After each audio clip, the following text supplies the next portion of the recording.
Então vamos lá, eu vou colocar no meu papelzinho aqui a seleção do Pipo, a seleção da Marília, e a gente vai anotando, a gente vai vendo aqui a de vocês na nossa timeline. Quem que vai jogar, Pipo? O Alisson, né? Alisson, também acho. Lateral direito, Pipo.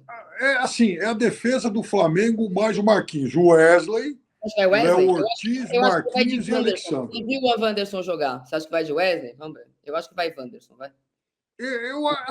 Eu acho que talvez o Wanderson seja o jogador dele, que ele conheça melhor. Está observando lá na Europa e tal. Pode ser. Mas para esse momento, eu Uhum. acho que o mais lógico é pegar a defesa do Flamengo.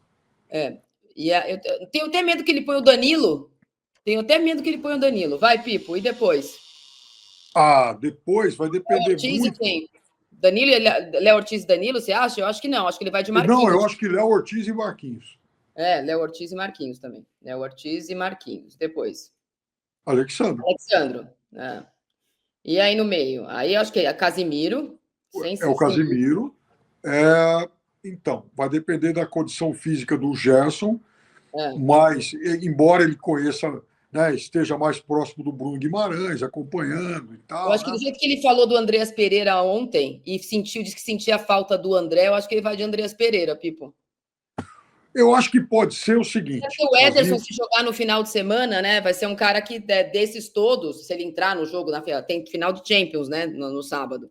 Talvez ele seja, se não tiver o Gerson, eu acho que se tiver o Gerson, eu acho que ele vai de Gerson e Andreas Pereira. Mas se ele não tiver Gerson, eu acho que ele vai de Andreas Pereira e Ederson. Eu acho, Marília, que ele começa com o Casimiro, o Bruno Guimarães. E aí. Gerson de meia, é isso? Eu acho que ele poderia começar com o Gerson um pouquinho mais à frente, sim, porque eu imagino. O Paquetá, você acha? Um cara mais solto? Porque ele não joga com aquele cara do lado, né? Ele não joga no Real Madrid. Muito tempo que não faz isso. Então, eu acho que. Porque eu imagino um Ancelotti mais conservador nessa estreia.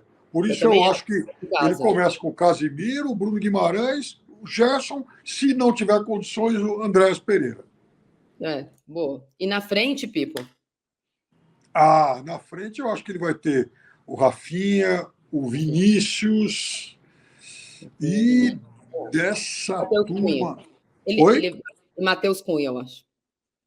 O Matheus Cunha fez uma boa Premier League, é um jogador. Aliás, ele começou bem o jogo contra a Argentina, era um dos poucos que se salvavam lá. Talvez. É possível, sim. Eu acho que sim, porque eu acho que depois, né? Ele vai ter a possibilidade de, no Gerson, tentar o Neymar, né? E aí ele pode tentar, em vez de fazer um trio de ataque, ele pode fazer um quarteto de meio de campo. Pelo menos eu acho que a melhor versão do Ancelotti é o técnico que prioriza jogadores com qualidade no meio do campo. Não significa só brucutu, não. Jogadores com qualidade no meio do campo. Mesmo fazendo funções diferentes. Por exemplo, o Bellingham nunca foi jogador de ataque, virou jogador de ataque, um dos jogadores de ataque jogando com ele. Então, tenho a impressão que a gente vai ver jogadores mais fortes fisicamente, até para aguentar uma Copa do Mundo, que num calor desgraçado que vai ser no ano que vem, em julho, nos Estados Unidos, no México e no Canadá. Eu tenho a impressão que ele vai privilegiar jogadores de meio de campo, inclusive para poder marcar. Então, não acho que vai ter no ano que vem Estevão, o Endrick, Neymar, tudo jogador. O Endrick ainda é forte, né? O Endrick, acho que sim.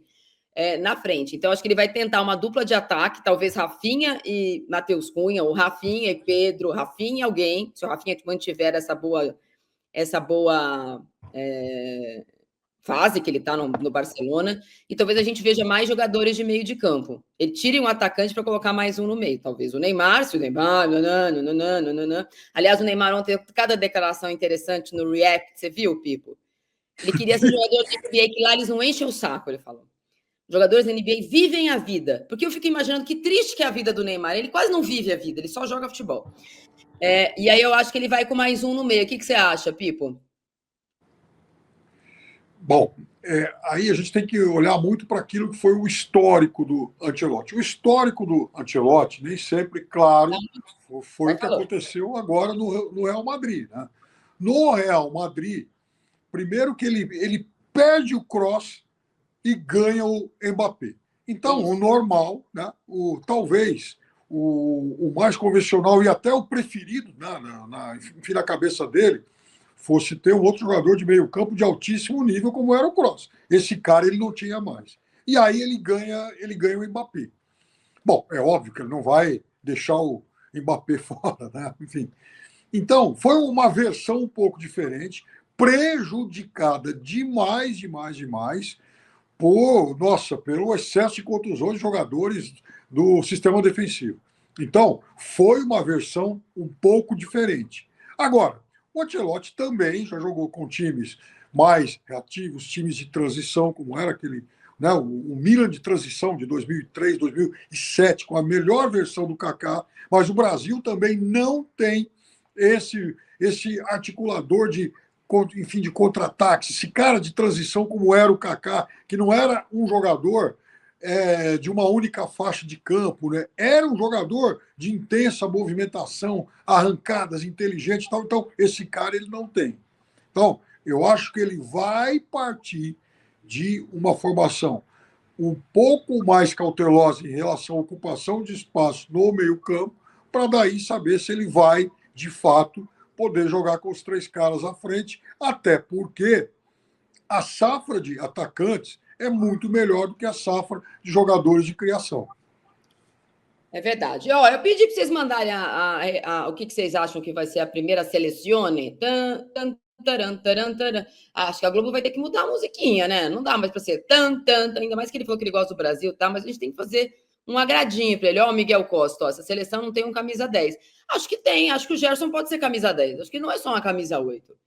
Acho que não, é um jogador bem coringa, não é o coringa? Eu acho que ele é muito mais coringa que o Neymar. Olha, presta atenção antes que você faça o corte. Acho ele mais coringa que o Neymar. Porque ele é um cara que, quando precisa, ele é o primeiro cara a voltar, dar um passinho para trás para ser um jogador de marcação, quando o Felipe Luiz precisou, quando outros técnicos do Flamengo precisou, e ele é capaz de ser um jogador ofensivo. Então, acho que ele pode ser o 10, sim. Não existe mais 10 só o Carrito. É que tá o negócio, é que existe um pouco do fetiche ainda por essa coisa imaginária, né?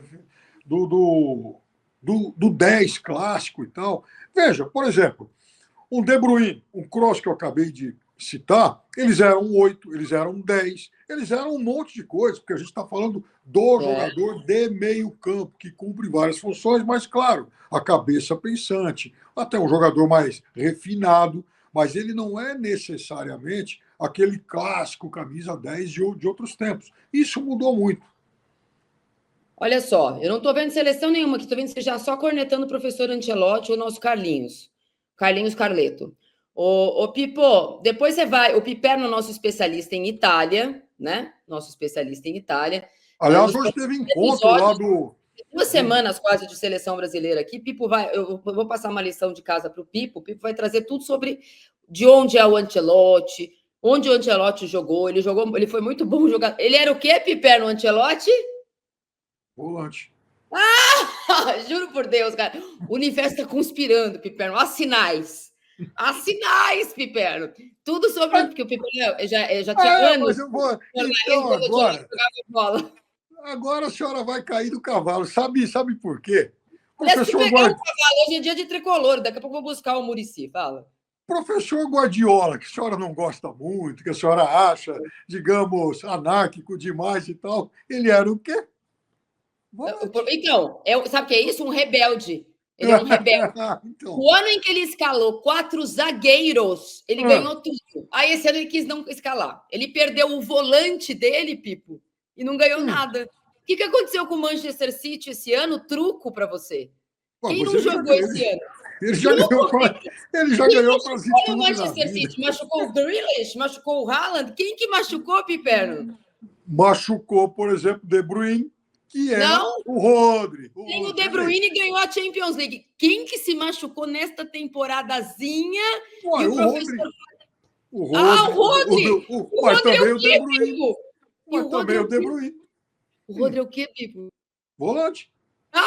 Nossa, sério. É muito massacre. É um massacre mental aqui. Ou seja, o time bom dele faz 4, 5, 6, 7. É isso aí. Gols. O time dele ganhou uma Champions inédita.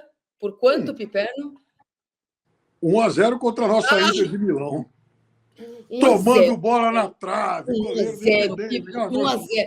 O último grande título do nosso Pep Guardiola, ele sonha o quê? Com 1-0, Pipe. Nossa, é um massacre. Só o Arsenal não ganha de 1-0. Aí o Arsenal quer ganhar de 6. Aí ganha um jogo de 6, vai lá e perde o outro. Que adianta gastar 6 gols num jogo? Guarda 5 e vai fazendo, inferno.